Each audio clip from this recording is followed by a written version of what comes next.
Halo milenial investor, pada video kali ini saya akan membahas tentang analisis fundamental rasio profitabilitas di RTI bisnis, yaitu dimana video ini melanjutkan video saya sebelumnya, yaitu tentang rasio solvabilitas di RTI bisnis.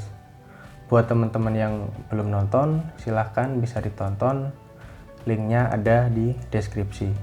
Nah, untuk rasio profitabilitas di RTI bisnis ini sebenarnya kalau saya sendiri pun kalau pengen benar-benar melihat laporan keuangan dari profitabilitas atau laba ruginya kurang atau jarang menggunakan rasio profitabilitas yang ada di RTI bisnis, karena menurut saya datanya itu ya kurang lengkap, karena dia hanya menunjukkan rasio tapi tidak memberikan data laporan keuangannya. Nah, tapi buat teman-teman yang nggak mau ribet, nah karena kalau kita melihat laporan keuangan yang asli yang ada di Bursa Efek itu ya lumayan ribet, dan ya intinya video ini buat teman-teman pemula yang pengen cara yang simpel untuk melakukan analisa fundamental. Dan berikut adalah rasio-rasio profitabilitas yang juga ada di RTI bisnis, dan berikut adalah yang ada di RTI bisnis kurang lebih seperti ini. Dan ini adalah laporan keuangan dari PT Mayora, dan ini adalah laporan kuartal ketiga atau laporan terbaru yang diupdate pada saat video ini dibuat. Dan berikut adalah gambar dari tampilan laporan keuangan dari rasio keuangan yang ada di RTI bisnis dari perusahaan Mayora ya, kurang lebih seperti ini.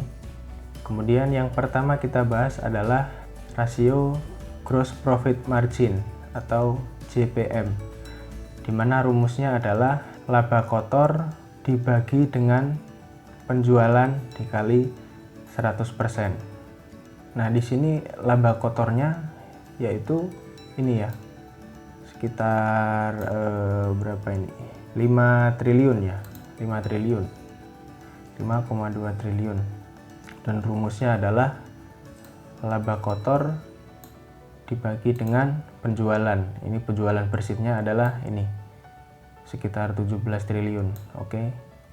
Dan kita langsung saja masukkan ke rumus agar kita tahu bagaimana rasio-rasio itu terbentuk.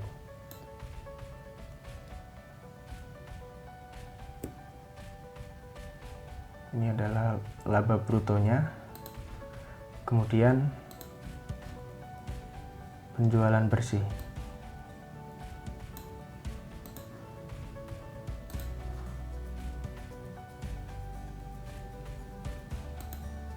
kemudian dibagi,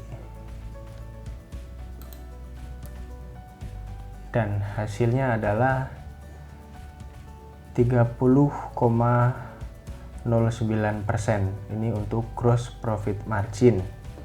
Gross profit marginnya adalah 30,9%, dan hasil rasio yang ada di RTI bisnis adalah kurang lebih sama ya, 30,9%. Dan rasio yang selanjutnya adalah ini, OPM atau operating profit margin atau laba operasi, dan rumusnya adalah laba operasi dibagi penjualan bersih dikali 100%. Nah, dan ini adalah laba operasi. Laba operasi itu adalah laba sama dengan laba usaha, di mana laba usaha ini didapatkan dari tadi laba kotor, yaitu laba kotor adalah penjualan bersih yang sudah dikurangi oleh beban pokok penjualan. Nah, beban pokok penjualan ini ibaratnya adalah harga pokoknya, harga modalnya. Misalnya Anda jual gorengan, setelah dihitung-hitung ternyata harga modalnya itu 10.000 dan Anda jual dengan harga 15.000. Nah, selisihnya ini adalah laba kotor, laba yang belum dikurangi beban-beban yang lainnya seperti beban penjualan, beban umum administrasi, dan lain-lainnya. Nah, setelah dikurangi oleh beban-beban, maka ketemulah yang dinamakan laba usaha atau laba operasi atau operating profit margin. Nah, tadi untuk menghitung rumusnya adalah dengan membagikan laba operasi dengan total penjualan bersih. Nah, oke, langsung saja kita masukkan rumusnya. Oke, laba usaha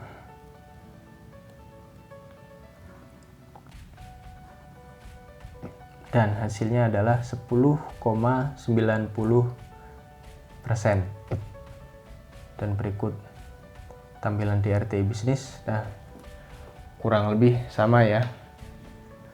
Dan rasio selanjutnya adalah NPM atau net profit margin, dan rumusnya adalah laba bersih dibagi penjualan dikali 100%. Rasio NPM ini adalah merupakan turunan dari rasio OPM, yaitu operating profit margin atau laba usaha, di mana rasio NPM ini adalah hasil dari laba usaha setelah dikurangi oleh beban bunga dan juga beban pajak. Maka ketemulah yang namanya net profit margin atau margin laba bersih. Dan laba bersihnya adalah ini ya, laba tahun berjalan. Langsung saja kita masukkan ke rumus.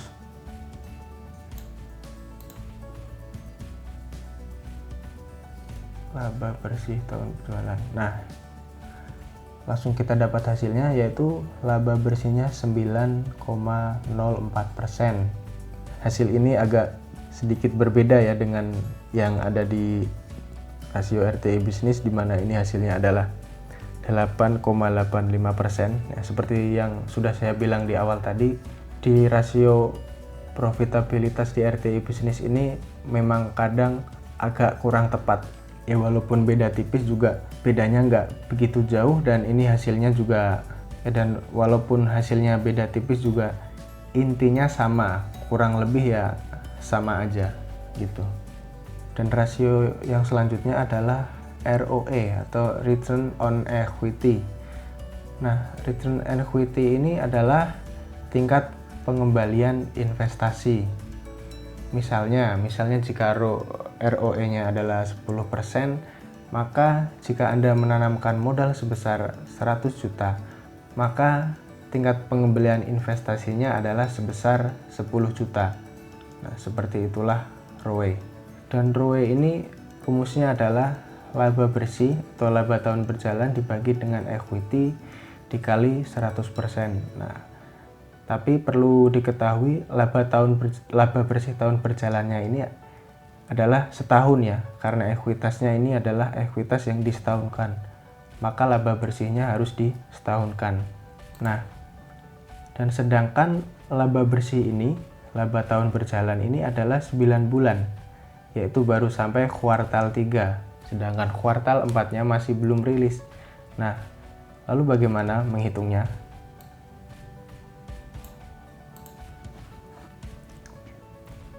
Nah, caranya adalah laba tahun berjalan ini dibagi 9 bulan.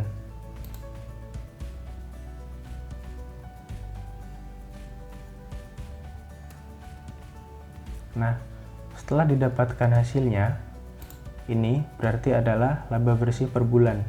Nah, setelah didapat laba bersih per bulan, kita setahunkan, berarti dikali 12. Nah, kita bisa langsung ketik rumusnya di sini, kali 12 bulan. Nah, dan hasilnya adalah sekitar 2 triliun ya. Dan kemudian kita cari ekuitasnya. Nah, ini adalah jumlah ekuitas sekitar 10 triliun. Kita masukkan. Dan hasilnya adalah 19,60%.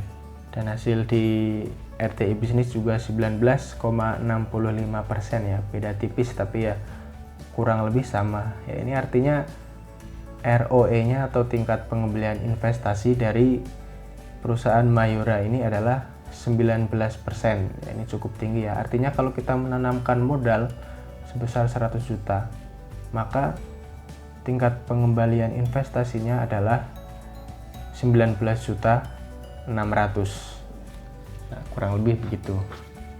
Dan kemudian rasio yang selanjutnya adalah ROA, yaitu Return on Asset.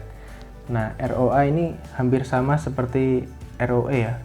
Cuman yang membedakan adalah pembandingnya adalah total aset. Nah, sedangkan ROE adalah ekuitas atau modal perusahaan yang benar-benar menjadi modal perusahaan.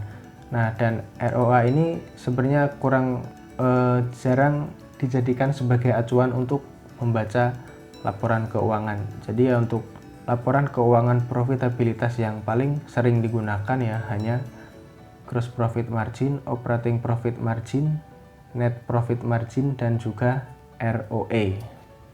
Nah, lalu kesimpulannya, berapakah rasio profitabilitas yang ideal untuk gross profit margin, operating profit margin, net profit margin, ataupun juga ROE?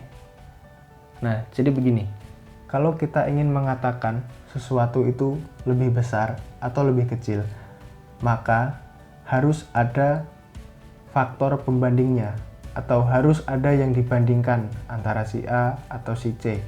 Nah, kalau kita misalkan membandingkan laporan laba rugi, rasio laba rugi dari suatu perusahaan, caranya gimana? Ya, kita harus mengecek pesaingnya atau istilahnya kita mengecek toko sebelah. Jadi kita harus membandingkannya dengan sektor yang sejenis. Kita tidak bisa membandingkan pedagang cilok dengan pedagang minuman.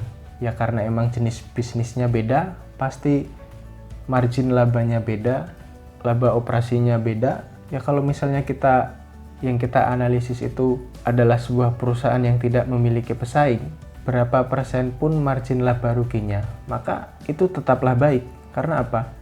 Karena dia tidak punya pesaing. Nah, kurang lebih seperti itu cara untuk membaca rasio profitabilitas di RTI bisnis. Dan demikian penjelasan saya tentang rasio profitabilitas di RTI bisnis. Semoga bisa dipahami, semoga bermanfaat, dan terima kasih untuk yang sudah menonton. Jangan lupa like, subscribe, dan share ke teman-teman Anda yang menurut Anda membutuhkan video ini. Oke, sekali lagi terima kasih buat yang sudah menonton.